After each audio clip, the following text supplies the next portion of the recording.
Look at your phone. For a second, you've probably got 4,000 photos in there. Pictures of your kids, that sunset from last June, maybe a blurry shot of the dog, doing something weird. But then, look at your Facebook feed, or what's left of it. It looks like a ghost town, doesn't it? It's empty. Silence. And the thing is, you're perfectly fine with that. Most people out there assume you're just out of touch. They think you're tech illiterate. Or maybe just a bit paranoid. But they're wrong. It's not that you can't figure out the app. I mean, you survived the jump. From rotary phones to the internet, you've got this. You refuse to broadcast your breakfast to the world. You're sitting there in your living room. It's late. And you're scrolling past people you used to know who are busy, performing their happiness for hearts and thumbs ups. They think you're a hermit. But here's the truth. You're actually the one who's most awake. Today, we're going to decode why that silence of yours isn't a lack of social skills. It's actually a sign of some pretty remarkable emotional intelligence. We're going to talk about the performance trap that an entire generation is stuck in and why you were smart enough to stay out of it. Because let's be honest, why does posting a photo feel like you're betraying yourself? Let's go back for a minute. It's 1978. You're riding your bike, the one with the banana seat, and the rusted fenders, and you take a nasty spill on the gravel. Your knee is a mess. Blood mixed with dirt, and it stings like hell. But here's the thing, your mom didn't run out with a camera. She wasn't thinking about how this teaching moment would look on a grid. She probably didn't even come outside. If you cried loud enough, you might have heard a voice through the screen door telling you to walk it off. Just 3 words. That was our first aid manual. We were the latchkey kids. Right. We learned early on that an experience was something you lived through, not something you displayed. Your pain was yours. Your small victory of finally landing that jump that was yours too. We didn't need a witness to make it real. We learned to process our emotions in the quiet of a backyard long before we ever learned how to type them into a search bar. And maybe, just maybe, that's why we're so skeptical of this new world where nothing is real unless there's a photo to prove it. Let's go back for a minute. It's 1978. You're riding your bike, the one with the banana seat and the rusted fenders, and you take a nasty spill on the gravel. Your knee is a mess. Blood mixed with dirt, and it stings like hell. But here's the thing, your mom didn't run out with a camera. She wasn't thinking about how this teaching moment would look on a grid. She probably didn't even come outside. If you cried loud enough, you might have heard a voice through the screen door telling you to walk it off. Just 3 words. That was our first aid manual. We were the latchkey kids. Right. We had the key on a string around our necks, and a lot of time to figure things out on our own. We learned early on that an experience was something you lived through, not something you displayed. Your pain was yours. Your small victory of finally landing that jump that was yours too. We didn't need a witness to make it real. We learned to process our emotions in the quiet of a backyard long before we ever learned how to type them into a search bar. And maybe, just maybe, that's why we're so skeptical of this new world, where nothing is real unless there's a photo to prove it. Then the world changed. Remember the early days, MySpace, then Facebook. At first, it felt like a way to find that guy you went to high school with, who moved to Seattle, but it didn't stay that way. It shifted from connection to performance, almost overnight. Suddenly, it wasn't about being together. It was about showing everyone how much fun you were having, being together. I've heard it called the narcissist's wet dream. And honestly, it's hard to argue with that. It's a stage that never closes. For most of us, technology is a tool. It's your calendar, your shopping list, the way you make sure you don't get lost on a Tuesday lunch. But for the rest of the world, it's become a craving for validation. Every heart and thumb up is a little hit of dopamine. But here's what nobody talks about: that connection they promised. It's just performance anxiety, dressed up in a nice filter. They aren't selling you a community. They're selling you the desperate need to be seen. And once you start buying into that, your memories start looking less like a life and more like a marketing campaign. It makes you wonder, what happens to a memory once it's been liked by 500 strangers? You know that feeling. You're scrolling and you see a relative, maybe a cousin, or that one sister-in-law who posts everything, every meal, every minor disagreement, every live, laugh, love quote they found in the bargain bin of the internet. It's not just annoying, it's cringe. You see them begging for sympathy or bragging about a Tuesday lunch, and you feel this physical urge to just look away. So what do? You don't throw a fit. You're Generation X. You just quietly hit that unfollow button and go back to your real life. Because to us, privacy isn't about having secrets. It's about dignity.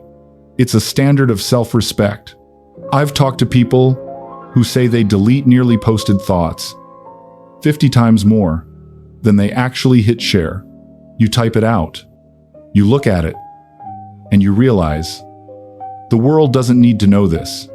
Why would I want to walk naked among strangers? But the question is, by staying in the shadows, are we losing our right to be seen at all? But here's where it gets a bit darker. See, this silence of ours, it isn't just a personality trait. It's not just about being a private person or old school. It's about a deal, a transaction that you've managed to look right through. Think about it for a second. When you post a moment online, a meaningful one, is it still yours, or did you just sell it for a bit of attention?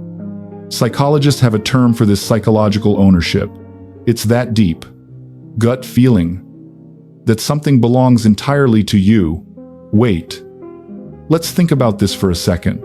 If you share your memory with everyone, and everyone gets a piece of it to judge or comment on, then who the hell are you? What's left? That's just yours. Let's go back to 1982. You're turning 10. There's a Betty Crocker cake sitting on the kitchen table, yellow cake, chocolate frosting from a can. Your dad pulls out the camera. It's got a roll of 110 film inside. Maybe 12 shots. 24 if it's a big occasion. That was it. No retakes. No filters to hide the mess. No deleting the one where you look like a dork. You lived in that moment because you knew the photo might be blurry, but the memory had to count. Back then, we took pictures to remember. Now, look around. People take pictures to prove they're actually alive. In 1982, that photo went into a sticky page album for your family to see. In 2026, it's a marketing campaign for yourself. You waited 2 weeks to see if you were even in the frame. Back then, and that wait. Honestly, that was half the joy. You owned that memory because you had to work for it. There's a reason those old, grainy photos feel more real than a high-def cloud drive. It's about that psychological ownership I mentioned. See, when you go public with something sacred, the meaning of it it thins out. It gets divided by 100 different people who weren't there. Your joy becomes everyone's commentary. Your pain, it's just everyone's entertainment for the afternoon. Generation X gets this. We understand that keeping it for ourselves is the only way to keep it whole. Once you hit share, that experience isn't entirely yours anymore. Your happiness becomes a topic of conversation. For people who don't even know your last name, that's the deal. And you, who's smart enough to refuse to sign the contract. But what happens when your identity isn't defined by what others see? Let me tell you about a scene that happens in a lot of our homes, but never makes it to a public feed. It's Christmas. The kitchen is small, maybe it's even a tiny RV kitchen, with an oven that barely fits a turkey. There's a full holiday roast, with all the fixings, or maybe that beautiful curry he spent 3 hours perfecting. You take a picture. Sure, you do. But you don't post it to Facebook for 300 friends to scroll past while they're sitting on the porch. Instead, you push that photo to a private server, a little digital corner that belongs only to your family. You wait for the weekend, and then those photos show up on the TV, in the living room, while you're all sitting around. With leftovers, the world would be bored to death by those pictures. Wouldn't they? They're just normal Tuesday lunch shots to anyone else. But to you, they're a treasure. They bring back memories because they weren't made for an audience. They were made for the people in the room. It's a life lived for the experience itself, not for the witnesses. And honestly, that's a luxury the younger cohorts might never truly understand. Because if a tree falls in the woods and nobody posts it on Instagram, did it actually happen? For us, the answer is yes. And it was beautiful.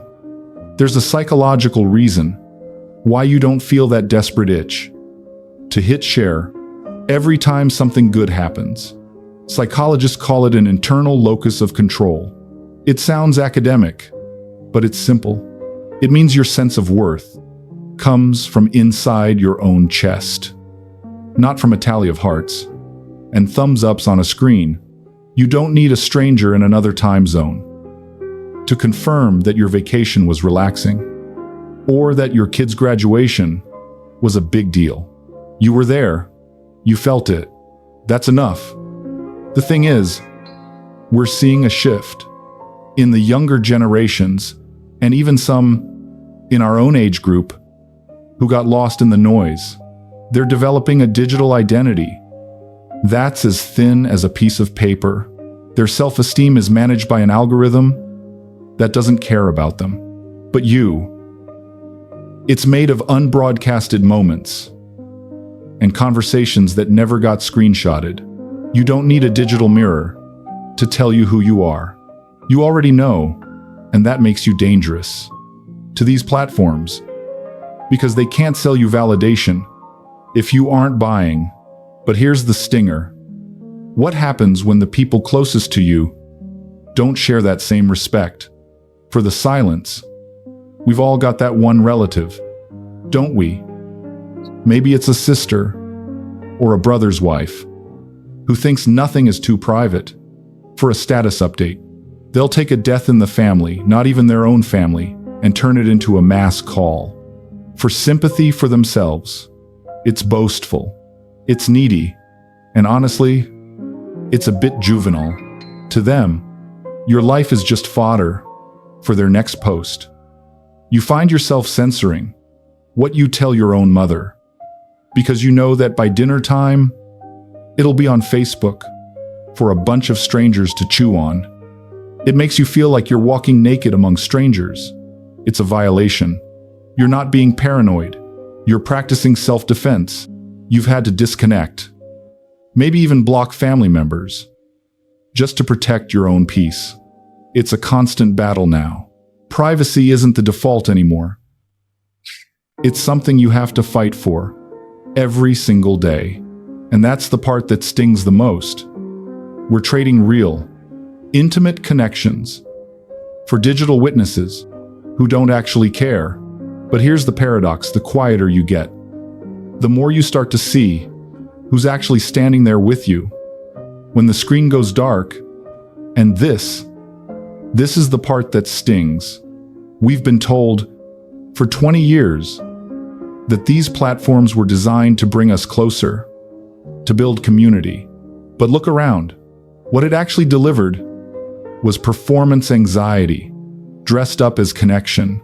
There's a paradox here, that most people are too busy scrolling to notice when you step away from the constant noise of posting. You start to see something very clearly.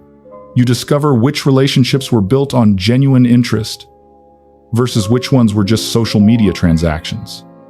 You realize that the people who actually care about you don't need an algorithm to prompt them to reach out. They don't need a memory notification to remember your birthday. Your silence becomes a natural filter. It screens out the digital tourists and leaves you with the people who are actually standing there.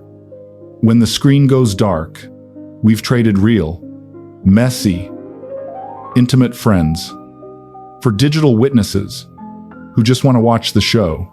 And honestly, letting go of that audience is the first step toward finding a real connection again.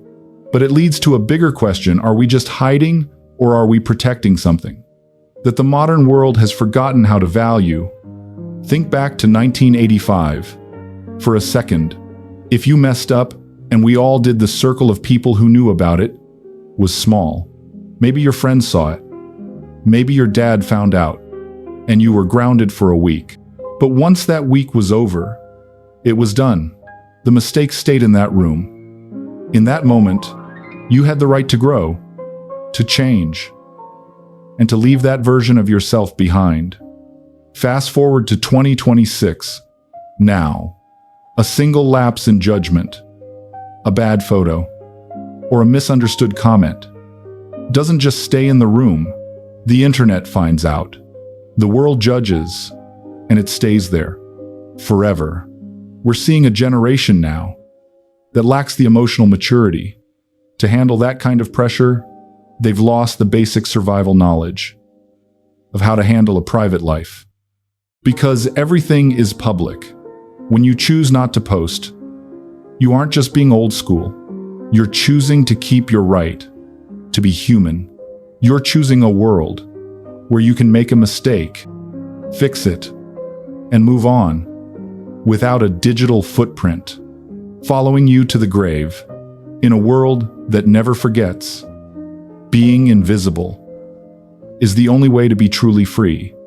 We've reached the core of it now. Privacy isn't about having secrets, it's about having a sanctuary. We've been conditioned to think that if a moment isn't witnessed by 1,000 strangers, it didn't happen. Or worse, that it didn't matter. But that's a lie, sold to us by people who profit from our attention. The truth is, being unseen doesn't mean being insignificant. Actually, it's the opposite. When you stop worrying about the angle, the lighting, or the caption, you finally get to be present. You get to rediscover your own thoughts.